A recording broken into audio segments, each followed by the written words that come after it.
لا حول ولا قوة إلا بالله العلي العظيم. أعوذ بالله من الشيطان اللعين الرجيم. بسم الله الرحمن الرحيم. نحمده ونستعينه نستغفره ونشكره ونتوسل إليه ونتوكل عليه. نصلي ونسلم على خيارته في خلقه حافظ سره ومبلغ رسالاته سيدنا ونبينا وشفينا ومولانا ومولى الثقلين جد الحسنين بالقاسم محمد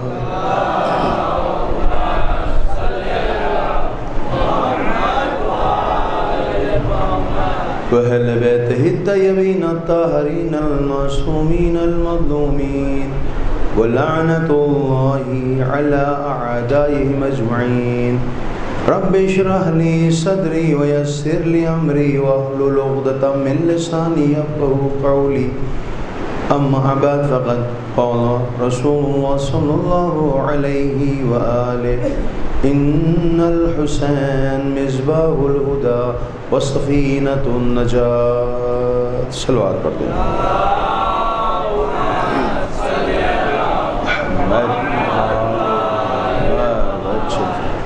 ایک مرتبہ سورہ حمد اور 3 مرتبہ سورہ توحید کی تلاوت فرما کے جملہ مومنین والمؤمنات مسلمین والمسلمات اپنے تمام مرحومین کے لیے بالخصوص ابو طالب کمیٹی کے جتنے بھی مرحومین ہیں ان کے لیے اس سال بسم اللہ الرحمن الرحیم.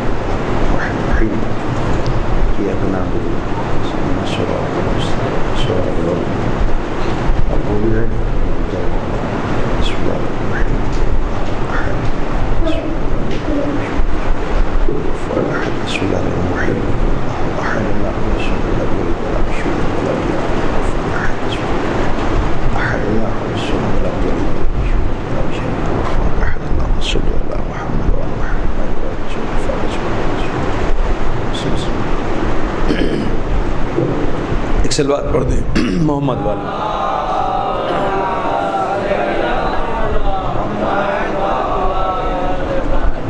گفتگو مسلسل ہو رہی ہے کہ حسین چراغ ہدایت ہیں اور نجات کی کشتی ہیں. اتنے سال سے آیا ہمارے اندر یا ہمیں ہدایت ہوئی یا ہم اس کشتی نجات پر سوار ہوئے یا نہیں ہوئے. مسئلہ یہ ہے کہ ان کی طرف سے کوئی کمی اور کاستی نہیں ہے بلکہ جو کمی اور کاستی ہے وہ ہماری طرف سے ہے. ادھر ہدایت ہے ادھر نجات ہے لیکن چونکہ شیطان صراط مستقیم پر بیٹھا ہوا ہے لہٰذا وہ پوری کوشش یہی کرتا ہے کہ ہم جس عزم و ارادے کے ساتھ آ رہے ہیں اس عزم اور ارادے کو ہمارے وہ ختم کر دے. یوسوس فی صدور الناس ہے نا, دلوں میں وسوسہ پیدا کر دے. ذہن ادھر سے ادھر چلا جائے کہیں سے کہیں چلا جائے. ہم ہو سکتا ہے مجلس میں بیٹھے ہوں لیکن ہمارا ذہن کہیں حساب و کتاب کر رہا ہو کہیں کی باتوں کو سوچ رہا ہو. ہمارا وجود یہاں پر ہے لیکن روح یہاں پر نہیں ہے کیونکہ شیطان کا کام ہی یہی ہے کہ وہ صراط مستقیم پر بیٹھ کر کے ہی وہ گمراہ کرے گا. لہٰذا اس کے لیے ہمیں سترک ہونا پڑے گا. اگر ہمارا دشمن ہے تو اس دشمن سے لڑنے کے لیے ہمیں سترک ہونا پڑے گا, ہمیں جاگنا پڑے گا, ہمیں بیدار ہونا پڑے گا. لہٰذا اسی لیے کہا گیا ہے کہ جب بھی کسی کام کو شروع کرو اعوذ باللہ من الشیطان الرجیم ضرور کہہ لو. اس لیے کہ یہ اعوذ باللہ من الشیطان الرجیم یہ وہ کیمیا ہے, یہ وہ حربہ ہے یا یہ وہ اسلحہ ہے کہ جس سے شیطان فرار کر جاتا ہے. جس سے شیطان فرار کر جاتا ہے۔ لہٰذا ضروری ہے کہ ہم جب بھی کسی عمل کو انجام دیں، بسم اللہ سے پہلے ہم اعوذ باللہ من الشیطان الرجیم کو انجام دے لیں۔ کسی شاگرد نے استاد سے پوچھا کہ یہ بتائیے کہ حکم تو ہے کہ سب سے پہلے بسم اللہ کہی جائے، لیکن آپ تو اعوذ باللہ بتا رہے ہیں، کہیں لیکن بسم اللہ پہلے کہی جانی چاہیے، جیسے بھی ہم نے مجلس میں آپ کی خدمت میں پیش بھی کیا ہے، آغاز بسم اللہ سے ہونا چاہیے۔ تو کتنا خوبصورت جواب دیا استاد نے، انہوں نے کہا ہے کہ تم کھانے سے پہلے ہاتھ دھوتے ہو، صابن سے نہیں دھوتے، کھانے سے پہلے صابن سے ہاتھ دھوتے ہو؟ کہا ہاں ہاتھ دھوتے ہیں۔ کہا کیوں دھوتے ہو؟ ایسے ہی کھا لو۔ کہا ہاتھ اس لیے دھوتے ہیں تاکہ ہمارے ہاتھ صاف ہو جائیں، پاکیزہ ہو جائیں، صاف ستھرے ہو جائیں۔ کہا اعوذ باللہ بھی یہی ہے جو صابن کا کام کرتا ہے، انسان کے زبان پہ چڑھی ہوئی گندگی کو اعوذ باللہ پہلے دھو دیتا ہے، پھر جب بسم اللہ کہو گے تو اس کا اثر ہوگا تمہاری زبان کے اوپر۔ ایک صلوات پڑھ دیں محمد و آل محمد پر۔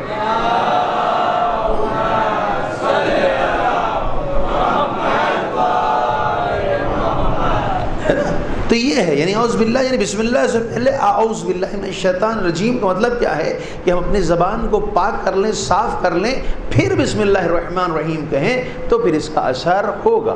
لیکن اعوذ باللہ ہم نے کہا نہیں، بسم اللہ کہہ دیا ہے تو وہ جو اثر ہونا چاہیے پھر وہ نہیں ہوگا۔ لہٰذا تاکید اسی لیے کی گئی ہے اعوذ باللہ من الشیطان الرجیم بسم اللہ الرحمن الرحیم، یہ تاکید کی گئی ہے۔ لہٰذا اب ہمیں اپنے آپ کو پاکیزہ رکھنا ہے، صاف رکھنا ہے، طیب و طاہر رکھنا ہے۔ اس کے لیے چیزیں اہل بیت نے بیان کی ہیں۔ جب تک ہم خود سے عمل انجام نہیں دیں گے تب تک ہمارے اندر وہ چیزیں نہیں آئیں گی۔ ہاں اب زبردستی کسی کو پڑھا نہیں سکتے ہیں، پڑھا سکتے ہیں آپ کسی کو، زبردستی نہیں پڑھا سکتے۔ جب تک آپ کے اختیار میں ہوگا تب تک آپ اس کو مار پیٹ کے بڑھا لے جائیں، لیکن جیسے ہی وہ بڑا ہوگا وہ آزاد ہو جائے گا، وہ پڑھے گا نہیں۔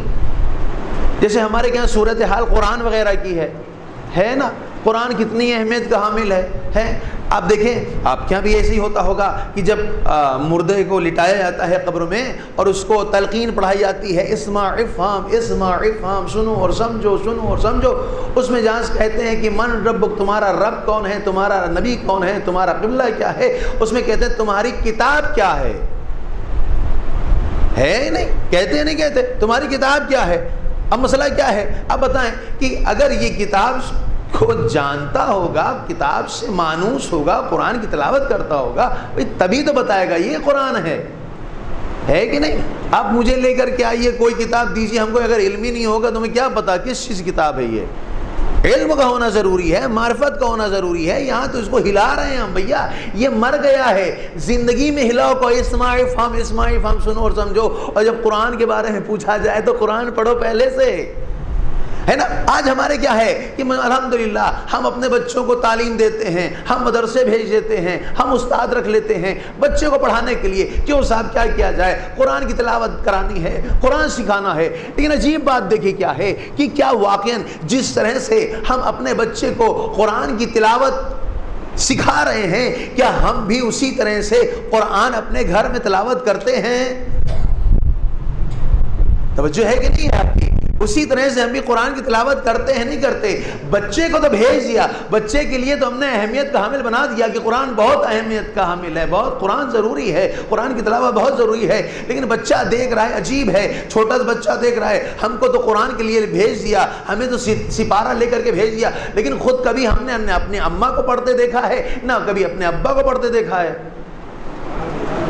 ایسی صورت میں کیا ہوگا کہ ایسی صورت میں ہوگا تو یہی کہ جب تک بچہ تھا، جب تک آپ کے وش میں تھا، جب تک آپ کے انڈر میں تھا، تب تک آپ نے اس کو بھیجا، تب تک آپ نے قرآن پڑھایا۔ لیکن جیسے ہی وہ آپ سے جیسے ہی وہ بلند ہوا، بالا ہوا، عمر اس کی دراز ہوئی، ویسے ہی وہ آزاد ہو گیا۔ اب آپ کہہ رہے ہیں بیٹا قرآن نہیں پڑھتے،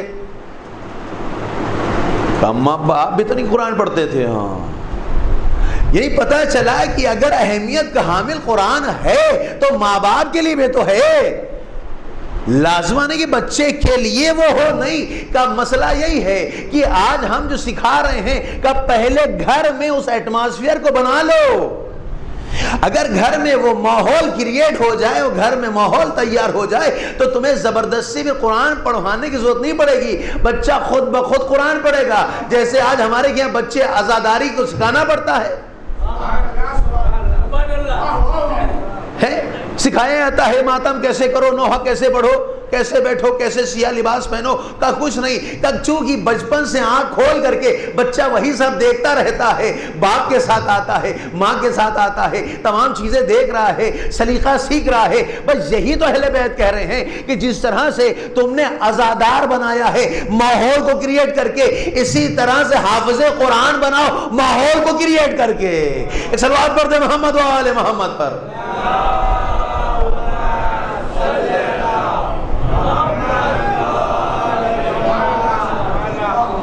لیکن عجیب بات یہی ہے، یہ پورا آواں ٹیڑھا ہے، وہیں ٹیڑھا ہے۔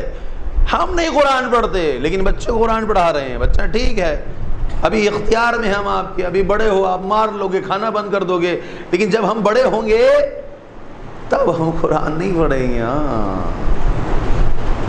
کیوں؟ کیونکہ زبردستی ہم نے اس کو سکھایا، اس کے دل میں وشواس نہیں ہے قرآن کا، ہے نا؟ جیسے عزاداری کے سلسلے میں اس کو بھروسہ ہے، ایک وشواس ہے، ایک امید ہے، ایک ایمان ہے، ویسے قرآن کے بارے میں کیوں نہیں ہے؟ اس لیے نہیں ہے کیونکہ ماں باپ وہ کام نہیں کرتے تھے۔ اگر ماں باپ بھی اس کام کو انجام دیں تو ہی کریں گے، لہذا بہت اہمیت کا حامل ہے قرآن عزیزو۔ لہذا التماس ہے، گزارش ہے کہ ولو آپ جو ہے وہ کوئی درس پڑھائیں یا نہ پڑھائیں لیکن قرآن ضرور تعلیم فرمائیں۔ مست ہے عزیزو، مست ہے، اس لیے کہ اگر ہم آج آپ قرآن کی تعلیم بچے کو نہیں دیں گے تو یاد رکھیں کل ہم بھگت جائیں گے، محتاج ہو جائیں گے۔ اس لیے کہ مرنے کے بعد انسان نہ کوئی اچھا کام کر پاتا ہے نہ کوئی خراب کام کر پاتا ہے، وہ ڈیپینڈ ہوتا ہے اپنے اولاد کے اوپر۔ اولاد قرآن پڑھے نہیں ہے تو جب اولاد قرآن ہی نہیں پڑھے ہے، سورہ حمد کا صحیح تلفظ ہی نہیں کر پا رہی ہے، پرونسیشن ہی صحیح نہیں ہے سورہ حمد کا، تو پھر ہم کو پہنچے گا کیا؟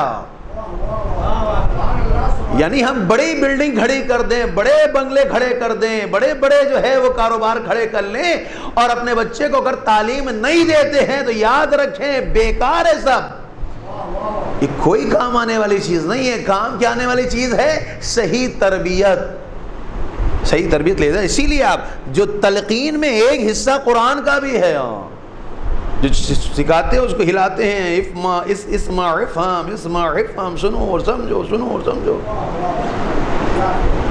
جبکہ سب زندہ لوگ کھڑے ہوئے ہیں آپس میں دیکھ رہے ہیں، جبکہ وہی زندہ ہے، مرا نہیں ہے، وہ ہم سمجھ رہے ہیں۔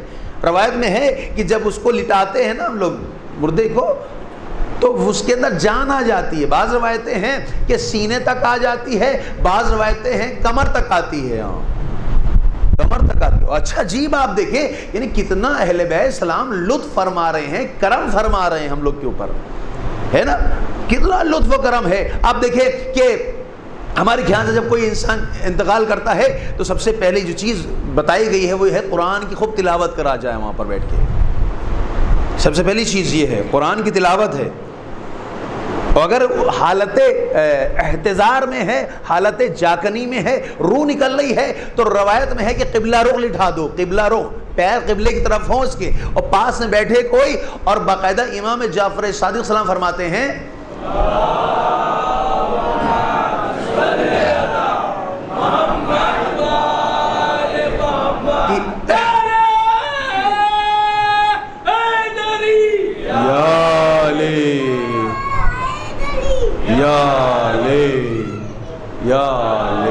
توجہ فرمائے، امام صادق فرماتے ہیں، مولا فرماتے ہیں احذروا موتاکم ولقنوا لا الہ الا اللہ وبشرہم بالجنہ، یعنی جب کوئی حالت احتضار میں ہو اس کے پاس بیٹھو، جاؤ، حاضر ہو۔ کیوں حاضر ہو؟ تاکہ اس کو تلقین پڑھاؤ، اس کو تلقین پڑھاؤ۔ کیا کہو؟ لا الہ الا اللہ کہے، وہ لا الہ الا اللہ کہے۔ امام فرماتے ہیں کہ اگر جو شخص حالت احتضار میں جو ہے اس کے پاس بیٹھتا ہے، سرانے بیٹھ کے اس کو تلقین پڑھاتا ہے اور وہ کہہ دے کہ لا الہ الا اللہ، امام فرماتے ہیں کہ میں ضمانت لیتا ہوں اس کے جنت میں داخل ہونے کی۔ لا الہ الا اللہ یہ کہے، یعنی مرنے والا جو حالت احتضار میں ہے یہ کہے لا الہ الا اللہ۔ اگر کہہ دے تو امام فرماتے ہیں کہ میں خود گواہ، میں ضمانت لیتا ہوں اس کے جنت میں داخل ہونے کی۔ اور پھر امام فرماتے ہیں کہ تم کو نہیں پتا ہے کہ جب ہمارا عاشق، ہمارا چاہنے والا، ہمارا شیعہ اس دنیا سے جانے لگتا ہے نا تو شیطان اپنے پورے گروپ کے ساتھ آ جاتا ہے، پورے گروپ کے ساتھ آتا ہے۔ کیوں آتا ہے؟ اس لیے کہ چونکہ زندگی میں بھی اس کا تھوڑا بہت ہمارے ساتھ بزنس تھا، لہٰذا اس ٹائم بھی ہو سکتا ہے کچھ تھوڑا بہت بزنس ہو جائے تو سارا بزنس چوپٹ کر دیا جائے، اس کا خراب کر دیا جائے، ایمان کو ختم کر دیا جائے۔ کوشش کرتا ہے کون؟ شیطان اپنے پورے گروپ کے ساتھ، لہٰذا الگ الگ صورتوں میں آتا ہے، الگ الگ چیز میں آتا ہے، کہتا ہے دیکھو تم مرو گے نہیں، لیکن اگر تم ہمارے اوپر بات مانو، ہماری بات مانو گے تو تمہیں کچھ نہیں ہوگا۔ یہی میں دھوکہ کھاتا ہے آدمی، دھوکہ یہی کھاتا ہے۔ لیکن امام کیا فرما رہے؟ دیکھیے کتنی دور سے اہل بیت علیہ السلام نے ہم سب کو بچانے کی کوشش کی ہے، بس اب ہمارا اوپر ہے کہ ہم بچ سکیں یا نہ بچ سکیں، یہ ہمارے ہی اوپر بھی ہے۔ ابھی میں اور واضح کرتا ہوں اس بات کو تاکہ اور بات واضح ہو جائے کہ امام فرماتے جب بھی حالت احتضار میں کوئی ہو تو اس کے سرانے بیٹھو اور اس کو تلقین کہو۔ کس چیز کی؟ کہے لا الہ الا اللہ۔ امام فرماتے ہیں کہ جب تم لا الہ الا اللہ کہو گے تو شیطان اس لا الہ الا اللہ سے کوسوں دور بھاگ جاتا ہے۔ اللہ اکبر! دیکھا فلسفہ کیا ہے، کتنا خوبصورت فلسفہ ہے۔ یعنی اگر ہم لا الہ الا اللہ وہاں نہیں کہہ رہے ہوں گے یا قرآن کی تلاوت وہاں نہیں ہو رہی ہوگی تو یاد رکھیں شیطان پورے گروپ کے ساتھ آ کر کے اس کے ایمان کو ڈیمیج کرنے کی پوری کوشش کرے گا۔ لیکن امام فرماتے ہیں نہیں، بیٹھ جاؤ، بیٹھو وہیں پر۔ کیا کہو؟ کہ لا الہ الا اللہ، اشہد ان لا الہ الا اللہ، اشہد ان محمد رسول اللہ۔ اب یہ جیسے ہی لا الہ الا اللہ کہے گا یا جو کہہ رہا ہے اس کی آواز سے شیطان جب بھاگ جائے گا تو خلا محسوس کرے گا، طہارت محسوس کرے گا، چونکہ لا الہ الا اللہ سے فضا پاکیزہ ہو جاتی ہے، اور جب پاکیزہ ہو جائے گی تو اس سے کہو فبشرہم بالجنہ، اور اس کو جنت کی بشارت دو۔ اے بھائی تم جنت جا رہے ہو، اے بھائی تھوڑی دیر کے بعد تمہیں مولا علی کی زیارت نصیب ہوگی، اے بھائی تھوڑی دیر کے بعد تمہیں حور العین نظر آنے لگیں گی، بس تم صبر کرو، لیکن لا الہ الا اللہ ضرور کہو۔ بس امام یہی فرما رہے ہیں کہ اگر تم نے لا الہ الا اللہ کہلوا دیا ہے تو یاد رکھو پھر اس دنیا سے جانے والا یہ مومن ہے، مومن۔ صلوات پڑھ دے محمد و آل محمد پر۔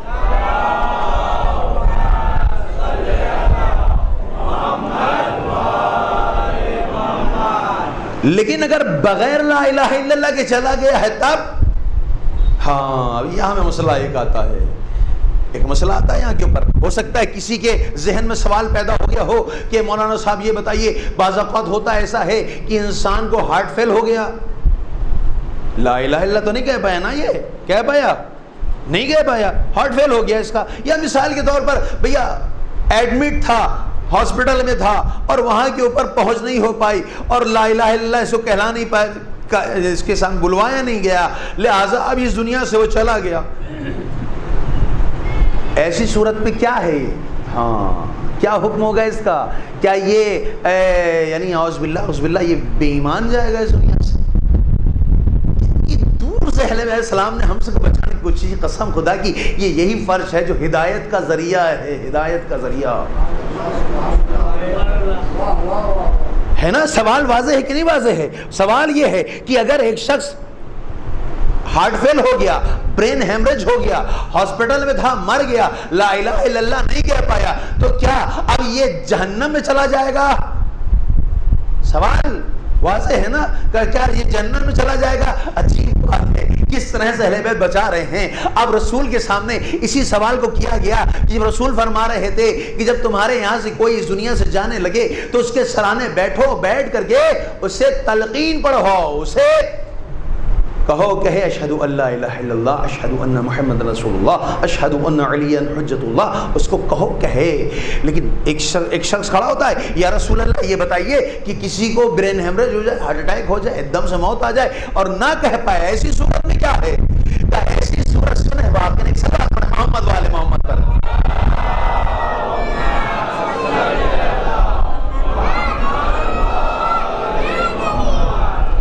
ایسی صورت میں کہ اگر وہ شخص لا الہ الا اللہ نہیں کہہ پایا ہے تو کیا ہم مایوس ہو جائیں؟ کیا ہم سمجھ جائیں کہ جہنم میں جانے والا ہے؟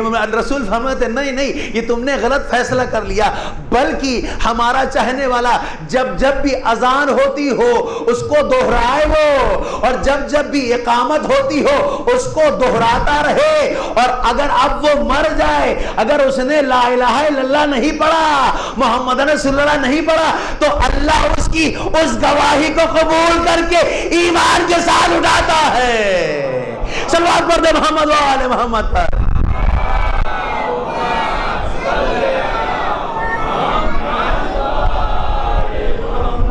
ہاں دکھا بنے، اذان شروع ہوئی کہ اشہدو ان لا الہ الا اللہ، دہرانا شروع کر دیا اشہدو ان لا الہ الا اللہ۔ لیکن ہاں ایک بار ایسا ہوا کہ صاحب ہم تو چائے پی رہے ہیں، اذان ہو رہی، چائے ہم پی رہے ہیں، کرکٹ دیکھ رہے ہیں ہم گھر بیٹھ کر کے، آئی پی ایل دیکھ رہے ہیں، اذان ہو رہی ہے لیکن ہم آئی پی ایل دیکھ رہے ہیں، 2 اوور رہ گیا ہے، یہاں بھی مسئلہ پھنس جائے گا، یہ مسئلہ پھنس جائے گا، اس لیے کہ اب تو یہ لا الہ الا اللہ نہیں کہہ رہا ہے نا، دیکھ کیسے بچایا جا رہا ہے، اہل بیت ہمیں کیسے بچا رہے ہیں، اسی لیے التماس کی جا رہی ہے کہ دیکھو جب بھی اذان ہو اپنے کانوں کو اذان کی طرف متوجہ کرا لو، اس لیے کہ آج تم سمجھ رہے ہو یہ بہت ہلکی چیز ہے، لیکن کل کو یہی بہت کام آنے والی ہے۔ ہاں جب تمہارا کوئی مونس و یاور نہیں ہوگا، کوئی مددگار نہیں ہوگا، پیسہ ساتھ چھوڑ چکا ہوگا، کفن کی صورت ہوگی، بیوی بچے ساتھ چھوڑ چکے ہوں گے، قبر میں داخل کر چکے ہوں گے، اب تم ہوگے اور تمہارے اعمال ہوں گے، باقی کوئی مدد نہیں ہوگی۔ ایسی صورت میں مدد کیا ہوگی؟ مدد وہ ہوگی جو تم نے ہماری تعلیمات پر عمل کیا ہے، مدد ہماری محبت ہوگی جو تم یہاں موجود ہو۔ ہاں دیکھ کیسے بچایا جا رہا ہے، لہٰذا اس کا مطلب یہ ہوا کہ اب ہم جب بھی اذان ہو متوجہ ہوں اذان کی طرف اور اس کو دہرائیں، اس لیے کہ کل کو جب روح نکل رہی ہوگی تو اللہ کہے گا یہ وہی بندہ ہے نا جو اذان سن کر کے دہراتا تھا، جو اقامت سن کر کے دہراتا تھا، اس کی جان بہت آسانی سے نکالنا۔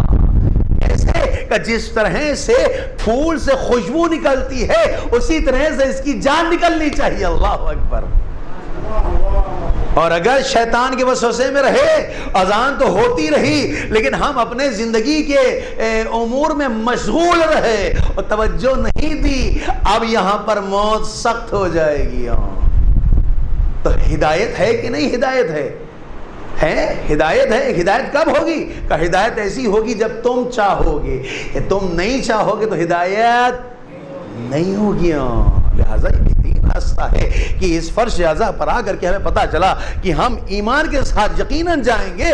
کیسے جائیں گے؟ کہ جب اذان ہوتی ہو، جب اقامت ہو، ہم اس کو تکرار کریں، ہم اس کو دہرائیں، اس لیے کہ لا الہ اشہدو ان لا الہ الا اللہ اشہدو ان محمد رسول اللہ، خود اس سے طہارت واقع ہوتی ہے، پاکیزگی آتی ہے۔ اچھا ہم دیکھیں کہ جب ہمارے یہاں اس دنیا سے جاتا ہے اس کے لیے بہت تاکید ہے۔ اب نہیں پتا یہاں پہ کیا حساب ہے کہ جو آخری شب ہے اس کی، یعنی پہلی شب، اس کی قبر کی پہلی شب، نارملی ہوتا ہے کیا ہے، ہم لوگ یہاں اب یہاں اعلان ہوتا ہے کہ صاحب آپ لوگ جو ہے وہ فشار قبر کی نماز پڑھ دیجئے گا، 2 رکعت نماز فشار قبر ہے نا، اول شب کی نماز پڑھ دیجئے گا۔ لیکن عجیب بات ہے یہاں پر نماز بعد میں ہے، پہلے کیا حکم ہے؟ کہ پہلے حکم ہے صدقے کا، اس کی طرف سے صدقہ دو جو تم دے پاؤ. لازمہ نہیں ہے کہ بہت زیادہ پیسے نکال کے دو نا، جو بھی تمہاری حیثیت ہے اس حیثیت کے اعتبار سے تم صدقہ دو. اور تم صدقہ جب نہ دے پاؤ تو اب ہے نماز کا حکم. بات واضح ہو رہی ہے نا؟ اب ہے نماز کا حکم، یعنی پہلے صدقہ ہے. اچھا صدقے کی آیت میں نے پڑھی آپ کے سامنے ہے نا، کیا صدقے کی آیت تھی کہ بسم اللہ الرحمن الرحیم خذ من اموالہم صدقہ تطہرہم وتزکیہم بہا فصل علیہم ان صلاتک سکن لہم. اے حبیب آپ ان کے مال سے صدقہ لیجئے. کیوں؟ اس لیے کہ جب آپ ان کے مال سے صدقہ لیں گے تو ہم ان کے ظاہر کو بھی پاک کریں گے، ہم ان کے باطن کو بھی پاک کریں گے. عجیب بات ہے، مرنے والا جس دنیا سے چلا گیا ہے ظاہر بھی نجس ہے باطن بھی نجس ہے، کیسے پاک کرے؟ کہ تم نے قرآن نہیں پڑھا، مگر خود قرآن کہہ رہا ہے خذ من اموالہم صدقہ تطہرہم وتزکیہم بہا. بس عزیزو، جو بھی عزیز و اقارب ہے اس کے، اگر وہ سب مل کر کے اس کی طرف صدقہ دینا شروع کر دے تو اللہ اس آیت کے ذیل میں ظاہر کو بھی اس کے پاک کرتا ہے، باطن کو بھی پاک کر دیتا ہے. صلوات پڑھ دے محمد وآل محمد پر.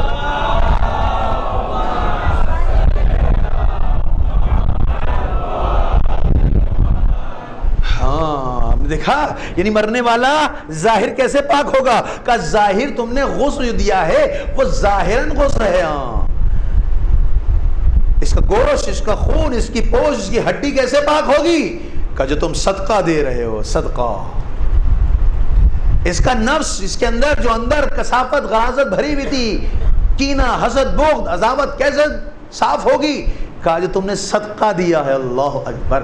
اللہ کتنا کریم ہے، واقعاً اہل بیت کتنا کریم ہے کہ کیسے ہم لوگ کو بچانا چاہ رہے ہیں کہ دیکھو تمہیں پریشان ہونے کی ضرورت نہیں ہے، لیکن اگر تم چاہو تو اپنے عزیز و اقارب کو بچا سکتے ہو. اور یہی نہیں کہ اگر آج ہم جب صدقہ دیں گے تو کل جب ہم مریں گے. اللہ اکبر. ہل جزاء الاحسان الا الاحسان. احسان کا بدلہ احسان ہے. اللہ کہے گا کہ تم نے ہمارے بندے کے لیے صدقہ دیا تھا، اب تم اس دنیا سے جا رہے ہو، ہم فرشتوں سے صدقہ دلا کر کے تمہیں پاک و پاکیزہ کریں گے. صلوات پڑھ دے محمد وآل محمد پر.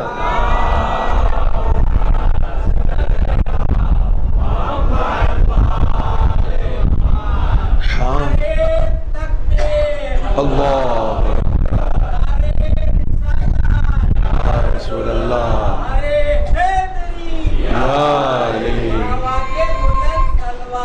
اللہم صلی علی محمد. آیت کیا ہے؟ صدقہ دو. جو مرنے والا ہے کیا ہے؟ صدقہ دو. خذ، بسم اللہ الرحمن الرحیم، سنیں آیت، خذ من اموالہم صدقہ تطہرہم وتزکیہم بہا. حبیب صدقہ لے لیجئے ان کے مال سے. آپ ان کے مال سے اب صدقہ لیں گے آپ تو کیا ہوگا؟ ظاہر و باطن ان کا پاک ہو جائے گا. ہاں تطہرہم وتزکیہم بہا وصلی علیہم ان صلاتک سکن لہم. یعنی یہ جناب والا جو ابھی قبر میں جا رہے ہیں مضطرب ہیں یا نہیں ہے؟ اسراب ہے کہ نہیں ہے؟ پریشانی ہے کہ نہیں ہے؟ پورا گھر باہر چھوڑ کر کے آ رہا ہے آدمی، اتنا بڑا گھر میں رہنے والا، اتنی چھوٹی سی قبر مل رہی ہے اس کو، جہاں روشنی تھی یہاں تاریکی ہے، وہاں لوگ تھے یہاں کوئی نہیں ہے. اس میں اضطراب ہے کہ نہیں ہے؟ مضطرب ہے کہ نہیں ہے؟ پریشان ہے کہ نہیں ہے؟ کہ اس پریشانی کا حل بھی یہی صدقہ ہے. کہ تم دعا کرو گے تمہاری دعا قبول نہیں ہوگی، لیکن حبیب خذ من اموالہم صدقہ تطہرہم وتزکیہم بہا فصلی علیہم ان صلاتک سکن لہم. اور حبیب آپ اس کے لیے دعا کیجئے. کس کے لیے؟ مرنے والے کے لیے، جس کے لیے صدقہ دیا گیا ہے. حبیب آپ دعا کیجئے. کیوں؟ اس لیے کہ آپ کی دعا قابل قبول بھی ہوگی اور اس کے لیے سکون کا سبب بھی بنے گی. اللہ اکبر. یعنی پتہ چلا اگر ہم اپنے عزیز کو سکون پہنچانا چاہیں تو بہترین ذریعہ صدقہ ہے، بہترین ذریعہ صدقہ۔ لہذا تاکید کی گئی ہے کہ جب تمہارے یہاں سے کوئی جا رہا ہو، اس دنیا سے رخصت ہوا ہو، تو سب سے پہلے صدقہ دو۔ صدقہ کتنے عزیز و اقارب دے سکتے دیں، اس لیے کہ آج تم دو گے اس کے لیے، کل تمہاری طرف سے دیا جائے گا، اس لیے کہ کل نفس ذائقۃ الموت، ہر نفس کو موت کا مزہ چکھنا ہے۔ لیکن عجیب بات ہے، جو صدقہ دے رہے ہیں اب نا، مرنے کے بعد یہ کیا ہو گیا ہے؟ یہ عبد خدا ہو گیا ہے، عبد ہو گیا ہے، بندہ ہو گیا اللہ کا۔ کیا کہتے ہیں ہم نماز پڑھتے ہیں؟ اللہم ان ھذا عبدک، اے پروردگار یہ تیرا بندہ ہے، وابن عبدک، اور تیرے بندے کا بیٹا ہے، وابن امتک، اور تیری کنیز کا بیٹا ہے۔ یعنی پتہ چلا خطاب اب جو ہو رہا ہے وہ عبد سے ہو رہا ہے۔ یہاں اب باپ سے نہیں ہو رہا، چچا سے نہیں ہو رہا، ماموں سے نہیں ہو رہا، پھپھو سے نہیں ہو رہا، چچی سے نہیں ہو رہا ہے۔ اب جو بھی خطاب ہے یا کنیز سے ہو رہا ہے یا عبد سے ہو رہا ہے۔ یعنی اس کا مطلب یہ ہوا کہ اب جو ہم اس کے لیے جو بھی کچھ کریں گے تو وہ جو کریں گے وہ احسان اللہ پر ہے، وہ احسان اللہ پر سے عبد ہو گیا ہے۔ لہٰذا اللہ کیا کہے گا کہ تم نے میرے بندے کے لیے اتنا کام کیا، صدقہ دیا ہے، اس کی طرف سے خیرات کی ہے، تو صحیح اب ہم فرشتوں کو تمہارے لیے معین کریں گے کہ جو تمہاری زندگی میں ہی تمہاری طرف سے صدقہ دیں گے اور تمہارے لیے استغفار کرتے رہیں گے جب تک تمہیں موت نہیں آتی۔ یہ مسئلہ ہے۔ اب اگر کوئی صدقہ نہیں دے پاتا، نہیں پیسے ہے، بالکل کچھ بھی نہیں اس کے پاس، تو اب کیا کرے؟ کہ ایسے چھوڑ دیا جائے کہ کوئی بات نہیں ہے؟ اب اس کے لیے حکم ہے کہ نماز پڑھا جائے، نماز۔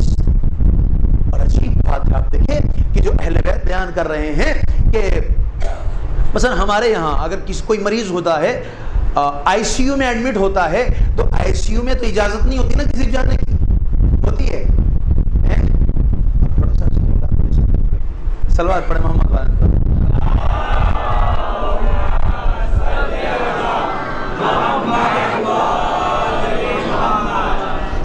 آئی سی یو میں جب ایڈمٹ ہوتا ہے، اللہ نہ کرے کوئی ایڈمٹ ہو، اور پروردگار امام سجاد کے صدقے میں جو بھی بیمار ہے اسے شفا کامل اور عاجلہ عنایت فرمائے انشاءاللہ، ہے نا؟ آئی سی یو میں ایڈمٹ ہو گیا، ہمارا ابا، ہماری پھوپھی، کوئی بھی ایڈمٹ ہو گیا۔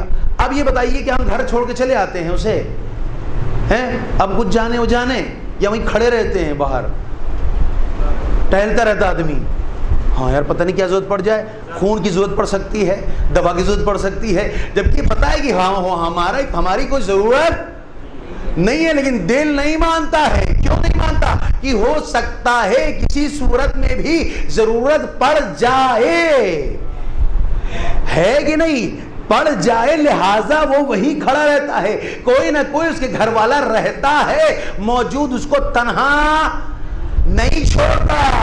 بس یہی امام صادق فرما رہے ہیں کہ ایمان سے بتاؤ کہ جب تمہارے یہاں کوئی ایڈمٹ ہوتا ہے تو تم اس کو ساتھ نہیں چھوڑتے، اس وقت تک رہتے ہو کہ کوئی ضرورت نہ پڑ جائے، لیکن ایمان سے بتاؤ کہ جب تمہارے یہاں سے اس دنیا سے کسی کا انتقال ہوتا ہے تو تم دفن کر کے اسے خالی چھوڑ کے گھر چلے آتے ہو، جبکہ اس وقت وہ خاص ضرورت ہے تمہاری، تمہیں وہاں رہنا چاہیے، اور پہلی شب اس کے لیے سب سے خطرناک ہے۔ لہذا امام صادق فرماتے ہیں کہ دیکھو جو بھی اس کا عزیز و اقارب ہے، جس سے اس کی زیادہ انسیت ہے، اس کا وہاں رہنا بہت ضروری ہے، بہت ضروری ہے۔ لیکن ہمیں نہیں پتا اب آپ لوگ کے کیا ہوتا ہے، لیکن نارملی ہوتا یہی ہے کہ دفن کر کے ہم سب چلے آتے ہیں۔ آخری تلقین جو تیسری والی ہوتی ہے وہ مولانا پڑھا کر کے اپنے گھر چلے جاتے ہیں، اور ہم اس کو قبر کے حوالے چھوڑ کے چلے آتے ہیں۔ امام فرماتے یہ تم صحیح نہیں کرتے، وہاں یہ ٹھیک نہیں ہے، بلکہ وہ شب اس کے لیے سب سے زیادہ خطرناک ہے۔ لہذا امام فرماتے ہیں سرہانے بیٹھو اور بیٹھ کر کے اس کی طرف سے استغفار کرو، اس کی طرف سے خیرات کرو، اس کی طرف سے صدقہ دو، اس کی طرف سے قرآن کی تلاوت کرو، اس کی طرف سے دعائیں پڑھو۔ اس لیے کہ سب سے زیادہ بے چینی یہی ہے۔ روایت میں ہے کہ جیسے ہی یعنی دفن کر کے اوپر سے مٹی پڑ جاتی ہے اور قبر تیار ہو جاتی ہے، ویسے ہی فرشتے آ جاتے ہیں، اور اس وقت جو تلقین پڑھی جا رہی ہوتی ہے یہ بہت فائدے مند تلقین ہوتی ہے اس مردے کے لیے، اس لیے کہ اوپر سے وہ تلقین پڑھتا رہتا ہے، نیچے سے سوال جواب ہوتا رہتا ہے، اور یہ پھٹافٹ بتاتا رہتا ہے۔ لیکن کب کا؟ جب تم لوگ وہاں موجود رہو تب، وگرنہ تنہا چھوڑ دو گے تو گھبرا جائے گا، یہ پریشان ہو جائے گا، یہ باقاعدہ پکارتا ہے۔ یہ ہمارے جو کان ہے وہ برزخی کان نہیں ہے، ہم نہیں سن سکتے، اور یقین جانے یہ اللہ کی خود ایک رحمت بھی ہے کہ اگر ہم سن لیں تو یقین جانے ہم بھاگ کھڑے ہوں گے اور گھر میں آ کر کے سوائے نیک کام کے اور کوئی برا کام نہیں کریں گے، حلق سے پانی تک بھی نہیں اترے گا ہمارے، اگر سن لیں ہم کہ کیا پکارتا ہے بیچارہ وہ۔ لہٰذا یہ خود ایک رحمت ہے اللہ کی، لیکن ہم اتنا زیادہ دنیا میں مست ہو جاتے ہیں کہ ہمیں خبریں نظر نہیں آتی ہیں، وہاں بھی بیٹھ کے ہے ہم اپنا ہی حساب کتاب کرتے رہتے ہیں۔ اور بھائی کب آئے تم، کیسے ہو، ہیں جہاز سے آئے ہو، لڑکی کی شادی ہو گئی، اچھا بھی نہیں کی ہے، ہاں قبرستان میں آدمی کھڑا ہے، باتیں کہاں کر رہا ہے؟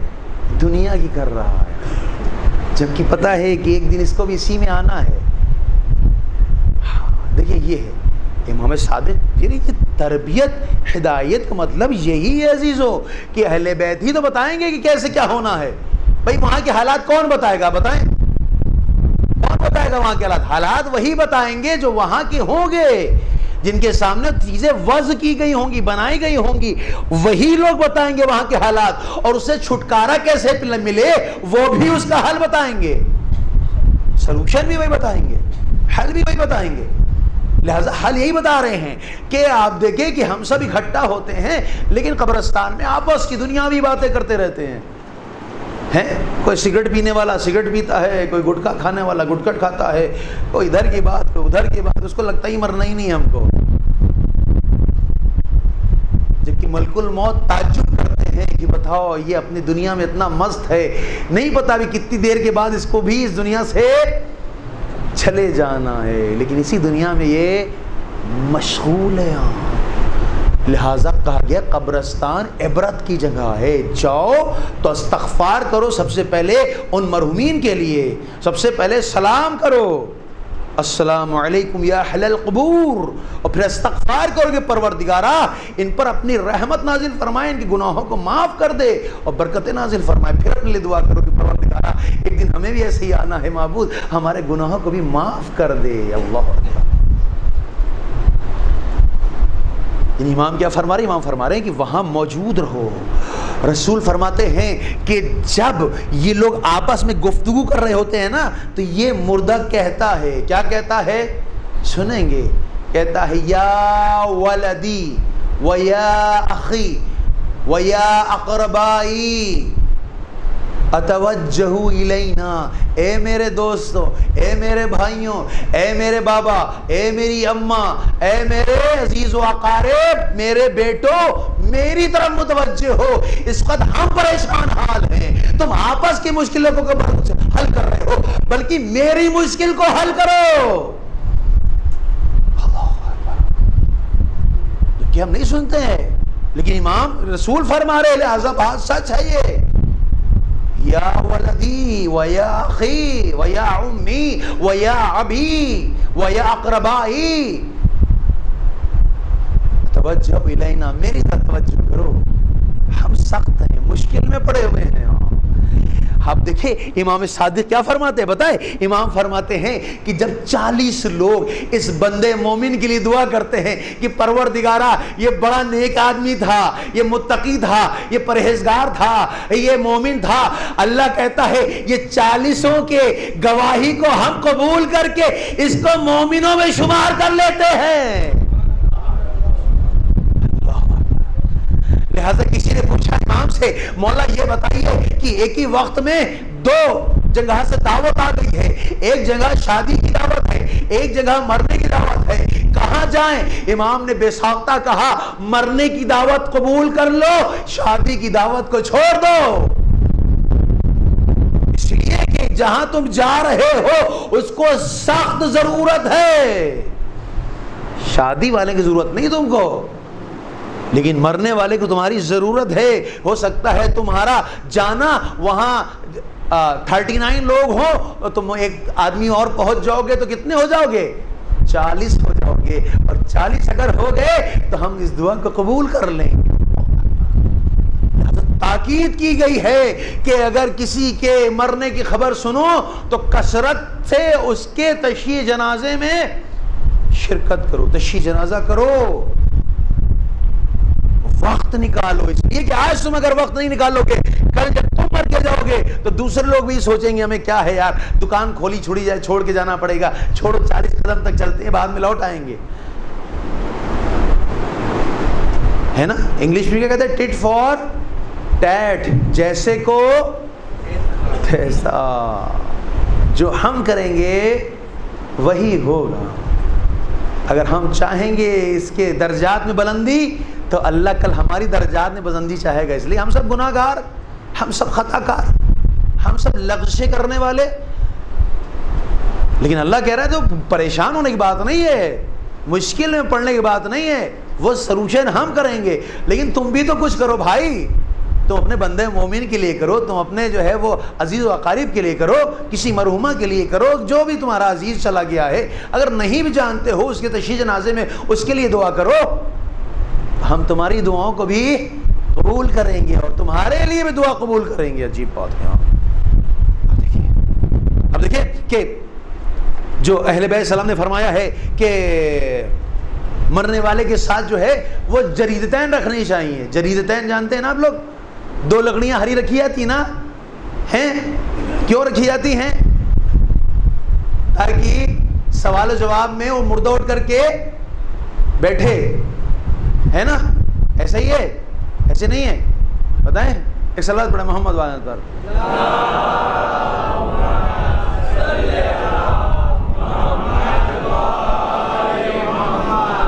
حکم ہے جریدتین کا، 2 سبز لکڑیاں، ہری لکڑیاں جو ہے رکھو، ایک جو ہے کفن کے اندر رکھی جاتی ہے، ایک کفن کے باہر رکھی جاتی ہے۔ کیوں رکھی جاتی ہے؟ نارملی کنسپٹ کیا ہے؟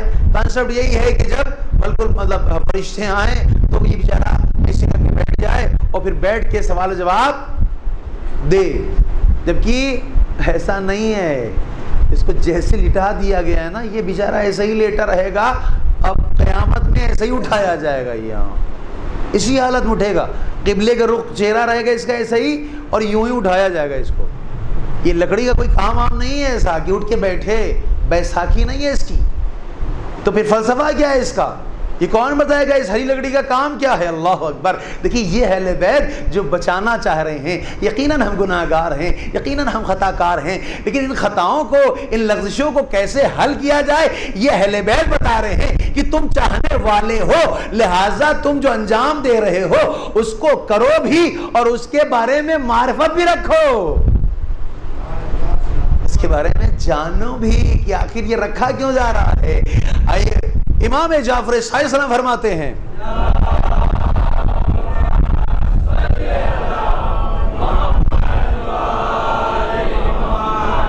کہ جب یہ ہری لکڑی رکھی جاتی ہے اور اسے دفن کیا جاتا ہے تو امام فرماتے ہیں جب تک کہ یہ لکڑی ہری رہتی ہے اس وقت تک اللہ اس قبر کے اوپر عذاب نہیں نازل کرتا۔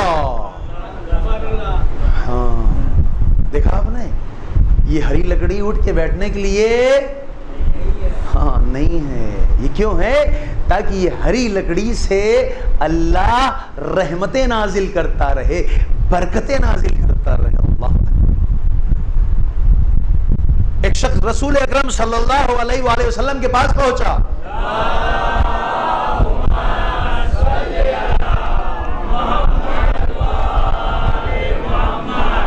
اور پہنچنے کے بعد کہتا ہے کہ یا رسول اللہ میرے والد کا انتقال ہو گیا ہے، میں کار خیر کرنا چاہتا ہوں، میں نیکی کرنا چاہتا ہوں، رسول فرماتے ہیں کہ کیا تو نے اپنے باپ کے ساتھ جریدتین دفن کیا ہے نا؟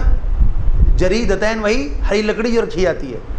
وہ کہتا ہے کہ یا رسول اللہ نہیں میں نے تو نہیں رکھا. نہیں رکھا تم نے؟ کہا نہیں میں نے نہیں رکھا ہے. کہا جاؤ 2 ہری لکڑیاں لو, ایک کو سرہانے دفن کرو اور ایک کو پایتی دفن کر دو جا کر کے اپنے باپ کی قبر کے اوپر. اور یہ جب تک یہ لکڑیاں ہری رہیں گی تب تک اللہ اپنا رحم اور کرم نازل کرتا رہے گا. دیکھا آپ نے, یعنی کس طرح سے اگر ہم ابھی چاہیں اپنے, اگر جو بھی عزیز و قریب دنیا سے چلا گیا ہے, اگر ہم چاہیں کہ اس قبر کے اوپر اللہ کا لطف و کرم ہو, رحمت نازل ہو, 2 ہری لکڑی لیں اور ایک کو سرانے دفن کر دیں, ایک کو پیتی دفن کر دیں. کس طرح سے بچایا جا رہا ہے ہم لوگوں کو. ہاں گناہ کیا ہے, خطائیں کی ہیں, لغزشیں کی ہیں, لیکن کام اگر تم ہمارے والے کرو گے تو یاد رکھو اللہ تم پر رحم نازل کرے گا, برکتیں نازل کرے گا. یہ کیا ہے, کس طرح سے ہدایت ایسا ہی ہوگی ہماری کہ جب تک تعلیمات اہل بیت سے ہم آراستہ نہیں ہوں گے تب تک نہ ہم خوش رہ سکتے ہیں اور نہ اپنے مرحومین کو ہم خوش کر سکتے ہیں. تعلیمات اختیار کرنا پڑے گی. ہم نے پہلے یہ دوسری مجلس میں کہا تھا کہ اہل بیت علیہم السلام نے ہماری زندگی کا کوئی بھی حصہ خالی نہیں چھوڑا. کوئی بھی حصہ, کہ کوئی حصہ ایسا ہو جس میں کہیں صاحب اس میں تو اہل بیت نے کچھ بیان نہیں کیا ہے. نہیں, ہر جگہ اہل بیت نے ہمیں بیان کیا ہے کہ تم کس طرح سے اپنے آپ کو بچا سکتے ہو اور دوسروں کو بھی بچا سکتے ہو. اب دیکھا, اب دیکھیں جو قبر کے اوپر پانی ڈالا جاتا ہے نا, آپ یہاں ڈالتے ہیں نہیں پانی, ہے نا؟ ایک صلوات پڑھے محمد والے محمد پر.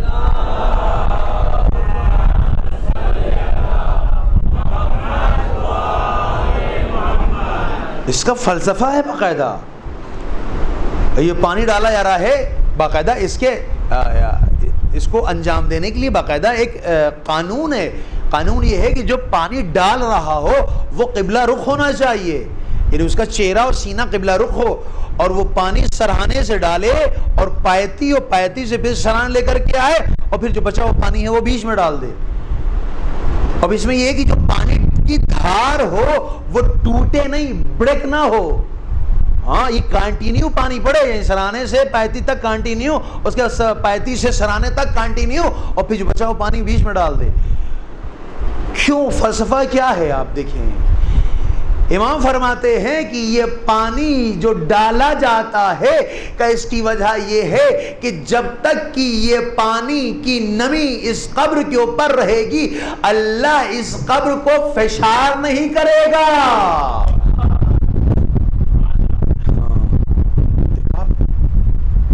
یہ فشار قبر ہوتا ہے نا, یہ فشار نہیں ہوگا بلکہ اس پانی کی برکت سے اللہ اس صاحب قبر کے فشار میں مبتلا نہیں کرے گا.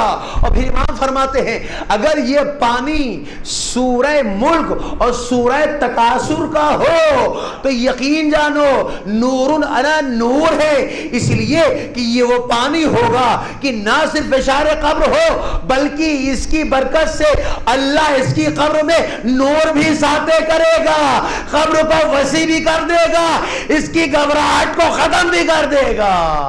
اس بات پر دے محمد و آل محمد پر.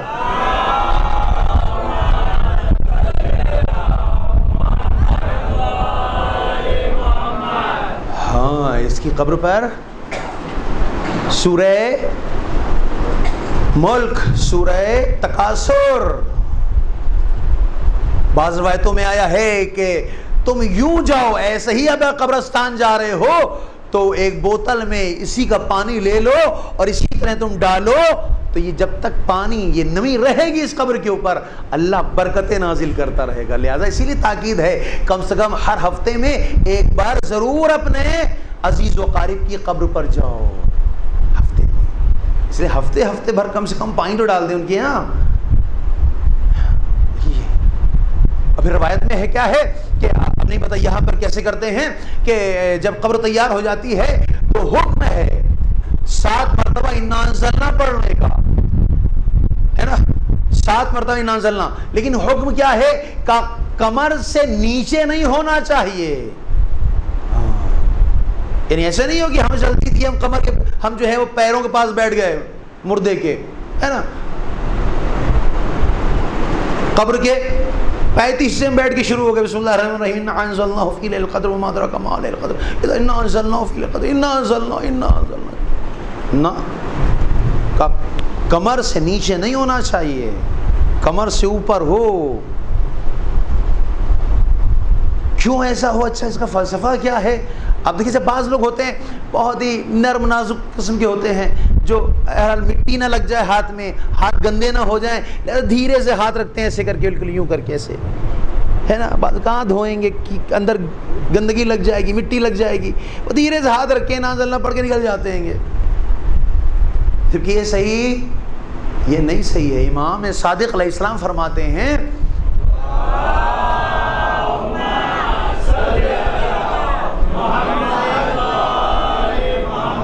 کہ جب تم قبرستان میں جاؤ اور انا انزلنا کی تلاوت کرو تو اپنی انگلیوں کو کھول لو. کھول لو، امام فرماتے ہیں کھولو، اور قبر کے اوپر رکھ کے فشار دو. فشار یعنی تمہاری انگلیاں قبر میں پیوست ہونے لگیں، اور جتنا ہو اتنا بہتر ہے. اب امام فرماتے ہیں کیوں؟ کہ اس لیے کہ یہ جو تم نے اپنی انگلیوں کو کھولا اور پیوست کیا ہے قبر کے اندر، جب تک کہ اس کے نشانات باقی رہیں گے انا انزلنا کے، اس وقت تک اللہ اس قبر کے اوپر اپنی رحمتوں کو نازل کرتا رہے گا.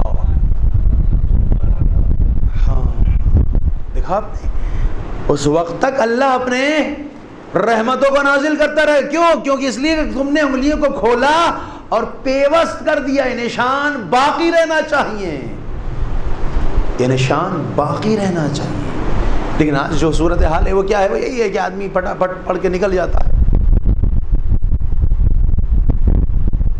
اس طرح سے ہماری ہدایت کی جا رہی ہے کہ یہ صورتحال ہے. اگر تم چاہو اپنے عزیز و اقارب کو جو اس دنیا سے چلا گیا ہے اس کے درجات میں اضافہ تو کر سکتے ہو. ابھی سد باب نہیں ہوا ہے، سد باب ہوگا قیامت میں.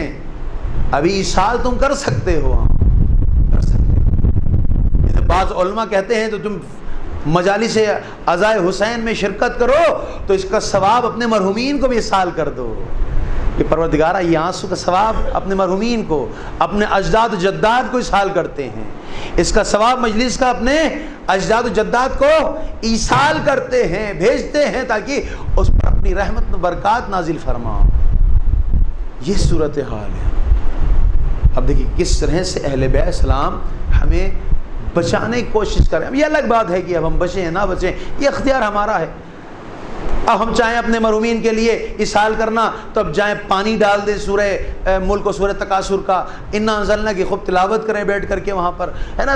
ہری لکڑی کو پایتی و سرانے دفن کر دے تاکہ جب تک ہری رہے تب تک یہ برکتیں نازل ہو. اس کی طرف سے صدقات دیتے رہیں تاکہ خود صدقہ بھی جو ہے کیا ہے اس کی طہارت کے لیے بہترین سرمایہ بن جائے گا، اور رسول کی دعا اس میں شامل حال رہے گی جس کی وجہ سے اس کو سکون ملے گا. لہذا یہ تمام باتیں اہل بیت السلام بیان فرما رہے ہیں. لہذا رسول اکرم صلی اللہ علیہ وسلم ارشاد فرماتے ہیں المیت کالغریق، میت کس کی طرح ہے؟ ڈوبنے والے کی طرح ہے. ایک آدمی ڈوبتا نہیں ہے، ڈوبتے ہوئے آدمی کو دیکھا ہے آپ نے؟ ڈوبتا ہے. اچھا ایک بار ڈوب کے پھر دوبارہ سے واپس بھی آیا تھا اوپر. کیوں ایسا ہوتا ہے؟ فلسفہ کیا ہے؟ فلسفہ اس کا یہ ہے، سنیں واقعا یہاں پہ ایک بہترین عبرت کا درس موجود ہے یہاں پر جو ہم کو لینا چاہیے کہ جب تک کہ انسان میں ہوا ہوتی ہے تب تک وہ ڈوبتا رہتا ہے. توجہ چاہ رہے ہیں آپ کی جملوں کے اوپر غور کریے گا. جب تک انسان کے اندر ہوا ہوتی ہے، ہوا یعنی آکسیجن، آکسیجن جب تک یہ لیتا رہتا ہے اس وقت تک یہ ڈوبتا رہتا ہے، ڈوب جاتا ہے. لیکن جیسے ہی آکسیجن اس کی نکل جاتی ہے یہ کہاں آتا ہے؟ اوپر آ جاتا ہے نا. فزکس کا جو کمال ہے وہ یہی ہے کہ جب تک اس میں آکسیجن ہے، ہوا ہے، تو یہ غرق ہو جاتا ہے، اور آکسیجن نکل جاتی ہے، ہوا نکل جاتی ہے تو یہ اوپر آتا ہے۔ بھئی یہی اسلام بھی کہہ رہا ہے کہ اگر تمہارے اندر ہوا اور ہوس ہے تو دنیا میں ڈوبتے چلے جاؤ گے، اگر ہوا اور ہوس کو نکال دو گے تو یہی دنیا تم کو اوپر لے کے چلی آئے گی۔ صلوات پڑھ دے محمد و آل محمد پر۔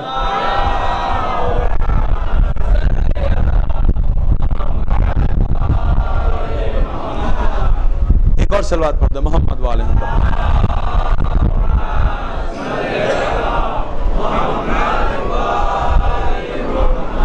ہاں یہ یعنی اگر ہمارے اندر ہوا ہوس ہے تو پھر ہم اوپر نہیں اٹھ سکتے، پاسبل ہی نہیں ہے، کیونکہ قانون یہی ہے، قانون فطرت یہ ہے کہ اگر ہوا اور ہوس ہے تو تم کبھی اوپر نہیں اٹھ سکتے۔ لیکن اس ہوا کو نکال دو، خضوع اور خشوع اختیار کر لو، پھر دیکھو اللہ تمہیں کہاں پہنچاتا ہے، امام تمہیں کس منزل و مقام پر تمہیں پہنچا دیتے۔ لہذا رسول کیا فرما رہے ہیں، المیت کالغریق، میت کیسا ہے، ڈوبنے والے کی طرح ہیں۔ یعنی ہمارے جو اجداد اس دنیا سے چلے گئے ہیں وہ آج بھی مثل ڈوبنے والے کے ہیں۔ ڈوبنے والا کیسا ہوتا ہے، دیکھا آپ نے کبھی ڈوبنے والے کو ہے؟ ڈوبنے والا ہر آن ہر لمحے نجات کی درخواست کرتا رہتا ہے نا، ہاتھ پیر چلاتا رہتا ہے۔ اسی لیے آپ دیکھیں جو ضرب المثل ہے، مثال دی جاتی ہے، کہتے ہیں ڈوبتے کو تنکے کا سہارا، سنا ہے آپ نے، ہے نا، ڈوبتے کو تنکے کا سہارا، یعنی ایک آدمی ڈوب رہا ہے، مہین سے تنکا پکڑنے کوشش کرتا ہے، کیوں؟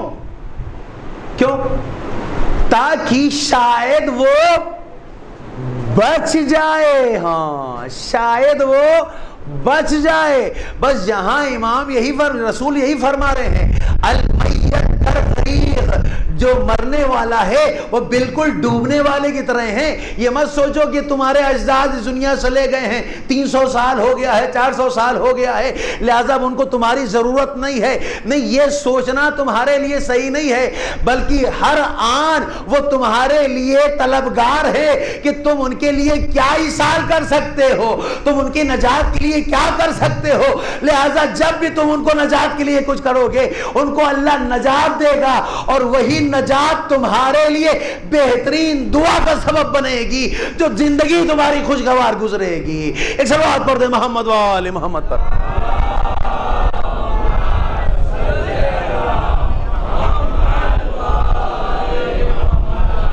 ہاں لہذا آپ نے دیکھا کہ المیت کالغریق، میت کسی طرح ہیں، ڈوبنے والے کی طرح ہیں۔ لہذا ہم ہر آن ہر لمحے اپنے عزیز و غریب کو یاد رکھیں۔ لہذا علماء اکرام کہتے ہیں کہ سونے سے پہلے کم سے کم تم 1 مرتبہ سورہ حمد اور 3 مرتبہ قل اللہ کی تلاوت فرما کے ایصال کر دو، ہے نا۔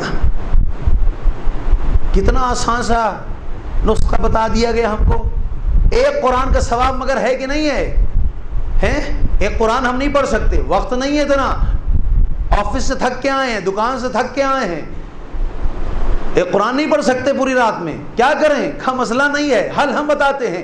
کہ 3 مرتبہ قل اللہ کی تلاوت 1 قرآن کا ثواب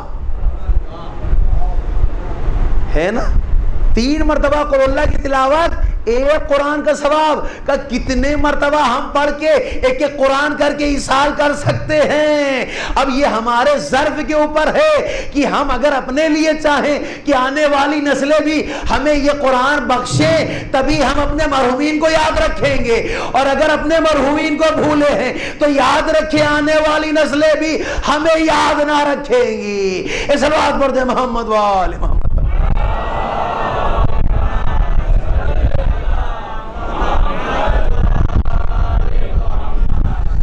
لہذا توجہ فرمائیے آپ نے، یہ ہے ہدایت۔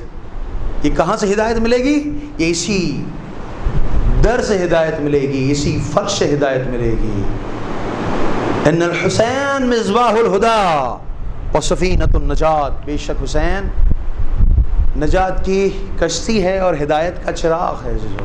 آؤ اور آ کر کے ہدایت لو، مرحومین کے لیے ہدایت چاہیے ہے وہ لو، بچوں کی صحیح تربیت کیسے کی جائے وہ بھی لو، جنت میں داخل کیسے ہونا ہے وہ بھی لو، قبر کو وسیع کیسے کرنا ہے وہ بھی بتائیں گے ہم تم کو، مونس یاور تمہارے ساتھ کوئی کیسے ہوگا اس کا بھی ہم سلیقہ بتائیں گے۔ آؤ ہمارے پاس، آؤ، دنیا کو چھوڑ دو، تم دنیا کی باتوں میں مت آؤ، بات جس کی ماننی ہے وہ دو ہیں بس، انی تارکم فیکم الثقلین کتاب اللہ و اتباع اہل بیت، دو چیزیں چھوڑ کے جا رہے ہیں، ایک قرآن ناطق ہے، ایک قرآن صامت ہے، یہی دو لوگ ہیں جو صحیح راستہ بتائیں گے۔ خود اپنی زندگی جیو گے تو غرق ہو جاؤ گے، برباد ہو جاؤ گے، لیکن تم اپنی زندگی کو قرآن اور اہل بیت کے حوالے کر دو گے تو یاد رکھو یہی زندگی تمہاری کامیابی کی زندگی ہوگی۔ اہل بیت پر ظلم و جفا ڈھائے گئے، اس کی وجہ کیا ہے؟ اس کی وجہ یہی تھی کہ جھوٹ مت بولو، فریب مت دو، دھوکہ مت دو، ظلم مت کرو، کسی کا مال قرض مت کرو۔ ہاں یہی ہے اہل بیت فرماتے ہیں۔ علی کو چھوڑ دیا، علی کو اس لیے چھوڑ دیا، علی نے کیا کہا تھا کہ اگر کسی نے بیت المال کے پیسے سے شادی کی ہے تو ہم اس کے مہریے کو واپس لے لیں گے۔ ان لوگوں پر سخت ہو گیا تھا، اگر چیٹی کے منہ میں گندم کا دانہ ہے، اس کا حق ہے، تو پھر کسی مائی کے لال میں دم نہیں ہے جو اس چیٹی کے منہ سے اس گندم کے دانے کو چھین سکے۔ یہ ہے علی۔ ہاں یہی تھی مشکلات یہی تھی، ہاں ہے نا۔ ہم نے آپ کی خدمت میں واقع اسقلان کو بیان کیا تھا۔ اسقلان وہ جگہ تھی کہ جہاں اہل حرم کو لایا گیا تھا، منادی ندا دے رہا تھا۔ عزیزو یہ کون لوگ ہیں؟ یہ آل رسول ہیں، یہ پیغمبر کی آل ہے۔ جسے دیکھ لو اتنے پست لوگ تھے کہ جو ہاتھوں میں جھولیوں میں پتھر بھرے ہوئے تھے اور مولا اور آقا حسین کی طرف پتھر پھینک رہے تھے، جبکہ کٹے ہوئے سر سے تلاوت کی اگر آواز آئے تو لوگوں کو بے قرار ہو جانا چاہیے تھا، تعجب سے دیکھنا چاہیے تھا آخر ماجرا کیا ہے۔ لیکن یہ پست لوگ تھے، یہ نام نہاد مسلمان تھے کہ جو آل رسول کے ساتھ ایسا برتاؤ کر رہے تھے۔ ہاں عزیزو، روایت کہتی ہے کہ جب یہی قافلہ آگے بڑھا اور ایک راہب کے دہر سے گزرا، ایک راہب کا دہر تھا جہاں شب ہو گئی، سنے عزیزو، ہاں جب راہب کا در تھا وہاں سے گزرا تو شب ہو گئی۔ شب کے وقت جو حاملان سر تھے، جو نیزے بردار تھے، جن کے اوپر سر سوار تھے، ان سروں کو اس زمین میں نصب کر دیا گیا۔ یہ ملون تھک گئے تھے اور کہا کھانے کا انتظام کیا جائے۔ کھانے کے لیے جو ہے وہ دسترخوان بچھایا ان لوگوں نے، دسترخوان کے اوپر کھانے کا سامان رکھا ہی تھا کہ ان لوگوں نے شروع ہی کیا تھا۔ ایک مرتبہ دیکھتے کیا ہیں کہ جو دیر کی دیوار ہے اس کے اوپر ایک ہاتھ نمودار ہوا جو لکھ رہا تھا کہ یہ کیا وہ امت کہ جو حسین کو قتل کر دے وہ اس کے جد سے شفاعت کرنے کی امید رکھے۔ اللہ اکبر، ایک ہاتھ جو نمودار ہوا، یہ کھانا کھاتے ہوئے دیکھ رہے تھے کہ انہوں نے دیکھا کہ ہاتھ جو نمودار ہوا اس نے لکھنا شروع کیا، جس کا مفہوم یہ ہے کہ کیا اس حسین کو قتل کرنے والی امت کیا یہ امید رکھتی ہے کہ اس کا جا ان کی شفاعت کرے گا۔ جیسے ہی انہوں نے اس ہاتھ کو دیکھا اس میں سے ایک شخص نکلا، تلوار نکالی اور آگے بڑھا، چاہا وہ جو ہاتھ ہے اس کو منقطع کر دے، لیکن جیسے ہی تلوار چلایا دیکھا وہ ہاتھ غائب ہو چکا تھا۔ دوبارہ سے پھر دسترخوان کے پر آ گیا اور آنے کے بعد پھر کھانا شروع ہی کیا تھا۔ ایک مرتبہ پھر ہاتھ نمودار ہوا اور پھر اس نے لکھنا شروع کیا، ارے یہ وہ لوگ ہیں کہ جس نے حسین کو ارے بغیر ظلم کے، بغیر جفا کے ارے شہید کر دیا۔ یہ پھر بھیبھیت ہو گئے، یہ ایک دم خوفزدہ ہو گئے. پھر ان میں سے کچھ لوگ تلوار لے کے اٹھے کہ چاہا اس ہاتھ کو منقطع کر دے، لیکن جیسے ہی تلوار چلانا چاہا وہ ہاتھ پھر غائب ہو گیا. اللہ اکبر. آپ دیکھیں اتنے باوجود بھی ان کو سمجھ میں نہیں آ رہا تھا جو ہم نے کام کیا ہے وہ کتنا غلط ہے. شاید سمجھایا جا رہا ہو ارے ابھی بھی اگر توبہ کر لو تو اللہ تمہاری توبہ کا قبول کر لے گا. ہاں جی سو آوازیں بلند ہو گئی نا آپ کی، آنسو بلند نکلنے لگے نا آپ سے. ہاں جی سو روایت میں پھر آیا ہے کہ یہ پھر کھانے لگے اور پھر کھاتے کھاتے انہوں نے ایک مرتبہ دیکھا کہ راہب نے دروازہ کھولا، اور جب دروازہ کھولا تو اس نے دیکھا، راہب نے دیکھا ایک کٹا ہوا سر ہے کہ جس کے لب ہل رہے ہیں. پاس پہنچا تو دیکھا کہ ذکر الہی میں مشغول ہے. سبح القدوس یا رب الملائکۃ والروح. ایک مرتبہ راہب تھا، تڑپ گیا، کہنے لگا یہ کس کا سر ہے؟ ارے جب سے یہ سر دیکھا ہے میں نے دیکھا ایک نور ساطع ہو رہا ہے، ارے ملائکہ نازل ہوتے ہیں اس سر کا بوسہ لے کر کے واپس چلے جاتے ہیں. ارے ایک بی بی ہے جو روتی جاتی ہے یا حسینہ واہ مظلومہ. حج قبر اللہ، حجر قبر اللہ. راہب تڑپ گیا ان ملونوں کے پاس آ کے کہتا ہے اے بھائی تم کہاں سے آ رہے ہو، آخر ماجرا کیا ہے؟ وہ کہتا ہے ہم عراق سے آئے ہیں اور یزید کے خلاف ایک شخص نے خروج کیا تھا لہٰذا ہم نے اس کا سر کاٹ دیا. کہا اچھا تم نے سر جو کاٹا ہے یہ بتاؤ یہ سر جو نوک نیزہ پر ہے جس کے پاس سے نور ساطع ہو رہا ہے، جس کے کٹا ہوا سر لبوں میں جنبش ہے، جو ذکر الہی میں مشغول ہے، جس کے پاس سے ایک بی بی کے رونے کی آواز آ رہی ہے، ارے یہ کس کا سر ہے؟ وہ ملعون کہتا ہے ارے یہی تو حسین ابن علی. سن لیا نام آپ نے، سنا نام کون ہے یہ؟ حسین ابن علی ہے. کہا حسین ابن علی کون؟ حسین ابن علی. کہا فاطمہ کا لخت جگر رسول کا نور ہے.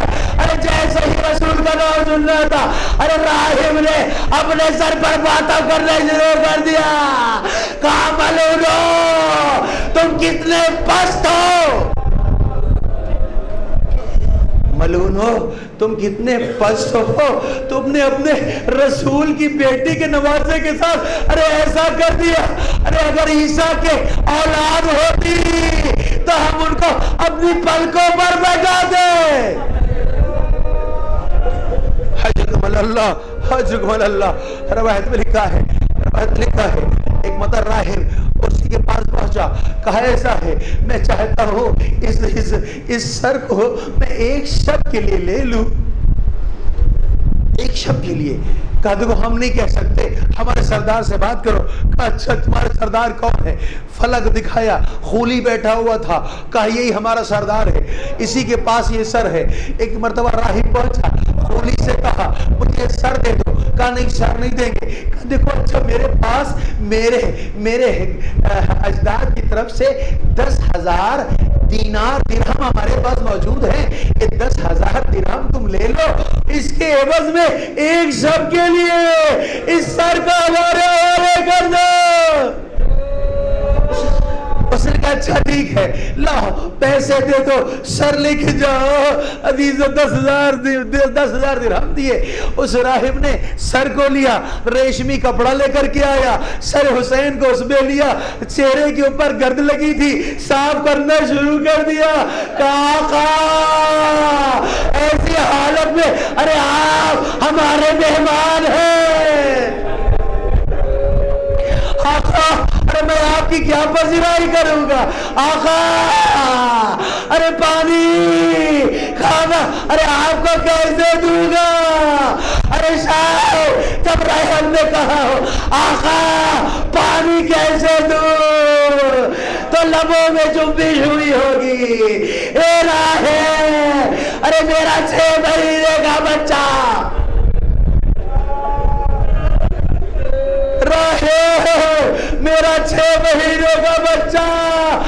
پیاسا شہید ہو گیا۔ اجگمر اللہ عزیز راہب نے سر لیا، اس کے بعد پھر اپنے دیر میں گیا، دیر میں جا کر کے رونا شروع کر دیا، آقا میں گریہ کرنا شروع کر دیا۔ میں کہوں گا راہب تمہاری تو ابھی کی ملاقات ہے، تم نے کٹا ہوا سر دیکھا، ایسا سر دیکھا کہ جس کے خون سے اس کی داڑھی رنگی ہوئی تھی، تم سے برداشت نہ ہوا، تم نے گریہ شروع کر دیا۔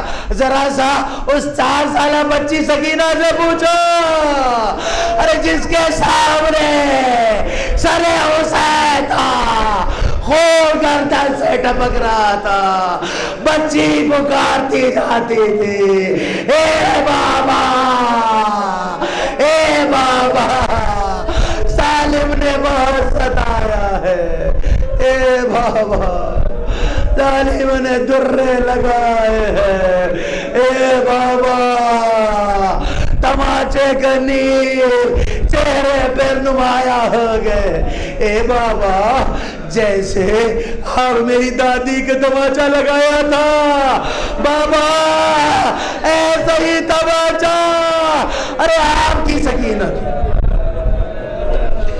ہاں سکینہ بہن کر رہی ہے، اے بابا، اے بابا، ہم نے سنا ہے کہ دادی کے بھی کسی ملعون نے کس کے لات ماری تھی، اے بابا میرے بھی شمر ملعون نے ارے کس کے لات ماری ہے، پسلیاں زخمی ہو گئی ہے، بابا چلا نہیں جاتا، واہ واہ۔